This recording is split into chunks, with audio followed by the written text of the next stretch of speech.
action let's go 저 건물을 찾으러 Assalamualaikum warahmatullahi wabarakatuh. Kami dari kelas 12-9 kelompok 3 perkenalkan nama-nama kami. Yang pertama, Tadeski Maulana. saya Abelia Swansyah. Saya Zahra Aprilia. Saya Muhammad Ghazal Gifari. Nah, di sini kami ada tugas fisika yaitu mewawancarai guru. Selamat menyaksikan. Assalamualaikum warahmatullahi wabarakatuh. Waalaikumsalam warahmatullahi wabarakatuh. Kami dari kelompok 3 kelas 12-9 tahun ajaran 2024-2025. Nah, di sini kami ada tugas fisika itu tentang mewawancarai guru. Nah, di sini kami bersama Ibu Rahmi Satriani ingin mewawancarai Ibu. Nah, di sini Ibu apa kabar? Alhamdulillah. Ananda apa kabar? Alhamdulillah baik juga Bu. kami. Untuk wawancara pada pagi hari ini kami mengambil topiknya masa remaja ibu waktu di SMA. Oke, apa yang Ananda ingin tahu tentang masa SMA Bu Ami? Kenakalan apa saja yang Bu Ami lakukan di waktu SMA? Kenakalan apa saja yang pernah Ibu lakukan waktu dia SMA?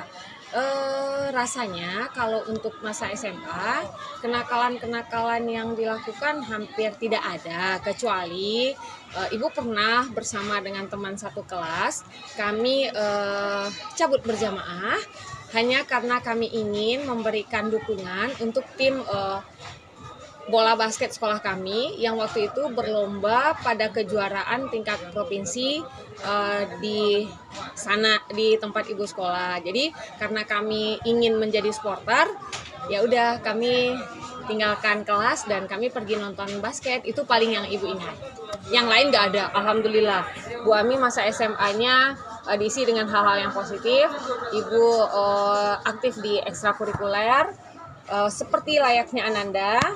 Kemudian Ibu aktif di OSIS juga. Jadi kalau misalkan kenakalannya hampir tidak ada kecuali yang tadi itu, yang cabut berjamaah itu. Oke, ada lagi? Dulu Bu Ami suka mata pelajaran fisika atau enggak? Karena kebetulan Bu Ami anak IPA, jadi ya suka nggak suka, mau nggak mau harus menyukai yang namanya fisika, kimia, biologi, dan matematika. Karena bagaimanapun kalau yang namanya belajar, kalau kitanya nggak suka, itu bikin repot. Jadi harus disukai, belajar untuk menyukai. Gitu yang Ibu lakukan. Ada lagi? Untuk di masa SMA ada nggak salah satu pelajaran yang ibu sukai di masa SMA itu dari kelas 1 sampai kelas 3? Biologi. Kenapa ibu bisa menyukai biologi tersebut? Mungkin dulu suka biologi itu awalnya karena gurunya. Karena menurut Bu Ami, waktu Bu Ami kelas 1 SMA itu guru biologi Bu Ami pintar. Jadi ketika belajar biologi itu menyenangkan. Yang kedua, biologi itu kan bicara tentang kita. Terus yang ketiga, Bu Ami pengen jadi dokter. Makanya biologi itu adalah pelajaran yang menyenangkan secara pribadi buat Bu Ami. Makanya sampai hari ini Bu Ami jadi guru biologi. Nah, itu tips belajar yang efektif untuk Bu Ami itu gimana? Biar referensi bagi kami. Tips belajar yang efektif itu sebenarnya Ananda harus mengenali dulu Ananda tipikal belajar yang mana. Apakah Ananda yang audio visual, atau yang visual. Karena setiap orang itu kan berbeda-beda. Ada orang yang ketika belajar di kelas, apapun yang disampaikan gurunya itu langsung dia serap. Kemudian ada lagi orang yang ketika belajar itu apa yang disampaikan oleh gurunya harus dia pelajari kembali di rumah, diulangnya lagi. Iya kan? Iya. Nah, Ananda harus paham dulu kalau saya orangnya audio, mungkin saya dengan mendengarkan guru ngajar saya udah bisa. Kalau saya orangnya visual, hari ini ada banyak media sosial yang bisa Ananda lihat, Ananda gunakan supaya Ananda bisa supaya Ananda terbantu proses belajarnya, kan gitu. Iya kan? Kemudian carilah waktu terbaik versi Ananda pada saat belajar. Apakah ketika selesai sholat maghrib sampai isya, atau isya sampai jam berapa, atau di dini hari. Jadi Ananda yang tentukan. Saran Bu Ami, bagusnya kalian punya jadwal belajar yang jelas, terencana. Bukan hanya belajar ketika ada tugas atau PR saja. Dari setelah ibu tamat di SMA, bukan. Di masa SMA ibu mungkin mimpi yang belum tercapai, mungkin sesudah SMA ibu masuk ke guru kan cita-cita ibu nih sebelum jadi guru nih apalah dulu. Oh jadi gini, zaman SMA itu yang ada di hati dan pikiran Bu Ami bahwa saya akan jadi dokter, gitu loh. Saya belajar dengan rajin, bimbel pun saya jalani dengan sepenuh hati. Kemudian ketika kita selesai di kelas 12, itu kan kalau zaman ibu untuk masuk perguruan tinggi itu ada 2 jalur. UMPTN, ujian masuk perguruan tinggi negeri, itu tes. Kalau Ananda sekarang mungkin SNBPT ya. Kalau zaman ibu UMPTN, kemudian jalur PMDK. Gitu, mahasiswa undangan. Kebetulan waktu itu Bu Ami mengambil jalur yang PMDK. Ke salah satu universitas di Bogor. Nah, kemudian ternyata Ibu Ami alhamdulillah lulus di IKIP Bandung jurusan pendidikan biologi.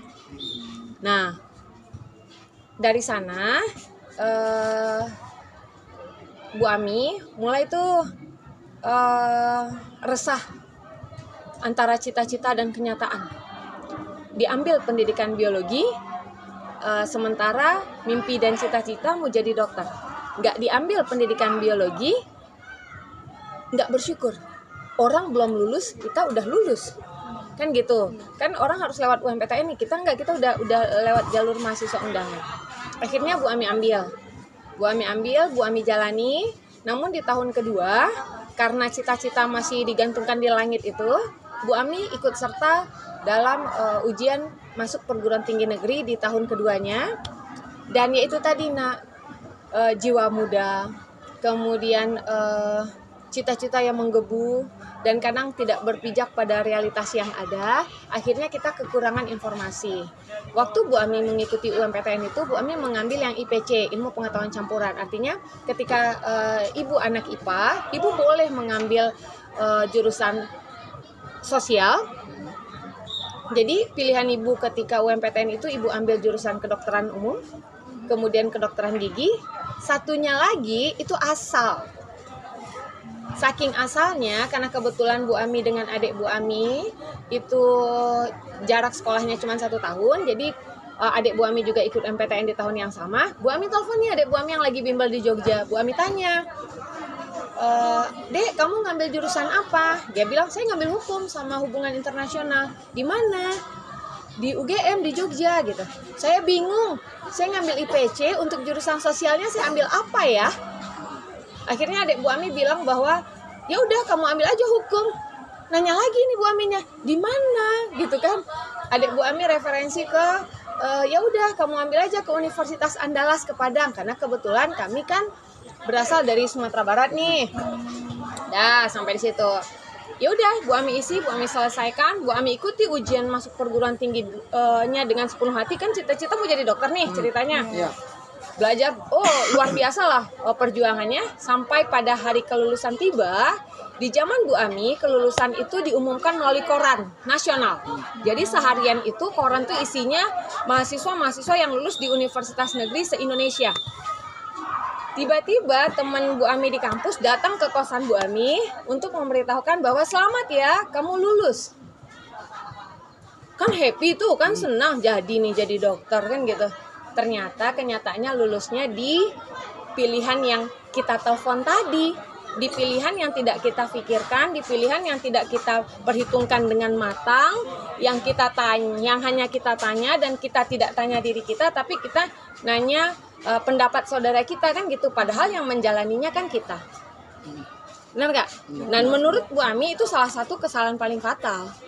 Kenapa? Yang kuliah itu kita, yang akan menjalaninya kita. Jadi harus kita yang memilih dan menentukan apa yang kita mau. Jangan asal, kesempatan itu tidak datang berkali-kali. Nah, ketika dilihat di pengumuman, wih lulus, ternyata bukan di kedokteran Kak. Lulusnya di Fakultas Hukum Universitas Andalas di tahun 2000. Akhirnya setelah melalui pemikiran yang cukup matang, Bu Ami memutuskan melanjutkan pendidikan Bu Ami di pendidikan biologi Universitas Pendidikan Indonesia. Sementara Allah itu sudah kasih pilihan lain, jalan lain, bahwa tahun itu sebetulnya kalau ingin pindah, Bu Ami Ananda ini udah lulus di Universitas Andalas jurusan hukum. Nah, jadi saran Bu Ami buat Ananda, ketika nanti Ananda memilih jurusan, pilihlah jurusan yang Ananda mau dan Ananda mampu untuk menjalaninya. Jangan berdasarkan pilihan orang lain. Apalagi kalau hanya Ananda ikut-ikutan teman. Kemudian galilah informasi sebanyak-banyaknya tentang jurusan yang Ananda mau ataupun rencana masa depan yang sedang Ananda siapkan. Oke? Oke, Bu Ami. Terima kasih Bu Ami. Sebelum penutupan, adakah pesan untuk anak-anak muda sekarang atau masa SMA kami? Pesan buat Ananda adalah nikmati masa mudamu, rencanakan masa depanmu, eksekusi mimpi dan cita-citamu, jadilah versi terbaik dari dirimu. Terima kasih Bu Ami. Terima kasih telah mengikuti acaranya Bu Ami. Sekian dari kelompok 3. Assalamualaikum warahmatullahi wabarakatuh. Waalaikumsalam warahmatullahi wabarakatuh. Assalamualaikum warahmatullahi wabarakatuh. Waalaikumsalam warahmatullahi wabarakatuh. Perkenalkan Ibu, kami dari 12.9 kelompok 3 tahun pelajaran 2024-2025. Kami di sini dari mata pelajaran fisika. Izinkan kami untuk mewawancarai Ibu Sri Wahyuni. Sebelumnya gimana kabar Ibu sekarang, Bu? Luar biasa, sehat. Kamu gimana? Alhamdulillah kami sehat, Ibu.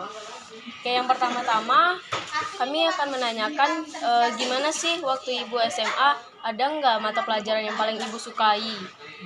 Langsung jawab. Iya. Ya, jujur kalau disuka itu pelajaran adalah pelajaran kimia karena gurunya enak, lanjut matematika karena gurunya itu mengajarnya runut, mulai dari pembukaan, isi, contoh, enak sekali, kemudian gurunya rapi. Jadi kalau masalah pelajaran yang Ibu sukai, dan Ibu memilih kuliah juga ambil jurusan kimia itu karena Ibu suka sama pelajarannya. Oke, Bu, karena di sini Ibu ngambil mata pelajaran kimia kan, Bu. Sebenarnya cita-cita Ibu sebelumnya waktu pas SMA itu apa, Bu? Cita-citanya pengen bekerja di laboran dan pengen di farmasi obat-obatan. Tapi waktu kuliah pilihan pertama tidak lulus, lanjut pilihan kedua adalah matematika. Nah, di situ. Oh, berarti Ibu ada kegagalan di sini kan, Bu. Boleh nggak kami tahu gimana cara Ibu memantapkan diri? Oh, berarti nggak lulus di sini, Ibu bisa ngambil yang ini. Gimana itu, Bu? Oh ya. Di awal sebenarnya susah. Dalam tahun pertama sampai tahun pertama itu susah Ibu untuk membiasakan, dan karena ekonomi lagi susah dan memang begitu kondisinya. Jadi menerima aja gitu ya? Tidak, artinya ada kegagalan. Kegagalan itu nilai Ibu itu adalah di bawah 2. Ada kegagalan itu nilai matematika dasar, kemudian kalkulus 1 dan fisika dasar Ibu gagal nilai E. Itu karena mungkin baru masuk kuliah dengan budaya berbeda di kota dengan di desa. Lanjut yang kedua adalah cara belajar yang kita mungkin dasarnya tidak tahu. Nah, makanya untuk membiasakan diri di universitas itu sangat susah. Ditambah dengan ekonomi yang memang kurang. Nah, di situ aja. Selanjutnya kami boleh tahu nggak, Bu, gimana sih cara belajar yang efektif menurut Ibu? Kalau menurut Ibu setelah Ibu jalani ya, Ibu kan kemarin di UNRI juga, lanjut S2-nya di UNRI. Jadi yang efektif sebenarnya kalau khusus pelajaran eksakta itu efektifnya kita adalah pertama memahami konsepnya dulu, dasar dulu. Setelah itu lanjut ke teorinya, kita harus selalu ulang dan ulang. Menulis sambil mengingat, mencoba itu lebih mudah daripada harus mendengarkan saja atau kita menulis aja. Harus sejalan, maka kita akan lebih ingat dan lebih mudah untuk memahaminya. Diulang-ulang aja setiap hari ulang. Kalau gitu menurut Ibu yang ngebuat kami biasanya gagal untuk melanjutkan masa depan kami misalnya terpuruk dalam pendidikan itu perilaku seperti apa itu? Itu sebenarnya adalah dari mindset kita. Nah, ya kita harus memulai dari berpikir tujuan kita apa. Itu. Kalau kita sudah sampai ke tujuan, maka kita buat strategi langkah-langkah supaya kita mencapai itu. Gagal biasa, tapi kita tidak boleh gagal langsung jatuh, tidak boleh, tapi terus tegak apa strateginya supaya kita bangkit. Nah, sekarang yang ada sekarang kan kesadaran kita untuk belajar dan merasa masa depan itu tidak penting. Itu sebenarnya yang muncul kamu sehingga pasti lulus, pasti nanti akan dapat kerjaan. Di situ yang membuat kamu jatuh gitu. Jadi mohon nanti dipikirkan kembali untuk masa depan. Ibu, pertanyaan yang terakhir, Ya. Ibu tolong berikan pesan kepada kami yang sekarang kelas 12 akan lulus ini, Bu. Pesan ibu adalah pertama adalah kamu harus introspeksi diri selama ini apa yang kamu lakukan sudah sesuai tidak. Artinya sesuai ini adalah dengan norma-norma yang ada di kehidupan kamu baik kehidupan remaja, kehidupan di lingkungan, bagaimana kamu menyikapinya. Apakah saya sudah sesuai dengan norma yang ada? Ya, itu yang pertama. Yang kedua, kamu harus kalau cita-cita kamu ada cita-cita, otomatis kamu harus menyusun strategi supaya kamu capai itu. Dasar-dasar belajar kamu harus kamu kuatkan. Kamu misalnya minta apa? Dokter. Dasarnya apa? Pelajari ulang. Karena kamu kalau sampai ke dokteran misalnya ataupun jadi guru, dasar kita tidak ada, kamu akan kewalahan saat mengikuti pembelajaran. Memang akan lulus, akan naik, akan jadi. Misalnya pengen jadi bidan, akan jadi bidan. Tetapi hasilnya bidan seperti apa? Ya, itu harus kita ingat. Kalau kita sekarang ada belajar, ada ilmu kita, ada akhlak kita, maka kita akan jadi bidan atau guru atau apapun itu yang punya akhlak yang baik. Jadi ibu mohon pahami kita tuh mau kemana, akhlak kita tetap kita utamakan. Ya, di atas ilmu itu ada akhlak. Dan sholat 5 waktu, berdoa orang tua itu tetap prioritas. Itu aja. Baik, Bu. Kalau begitu cukup di sini ya, Bu. Terima kasih banyak atas pengalamannya, inspirasinya juga pesannya untuk kami ya, Bu. Kami tutup. Wassalamualaikum warahmatullahi wabarakatuh. Waalaikumsalam warahmatullahi wabarakatuh.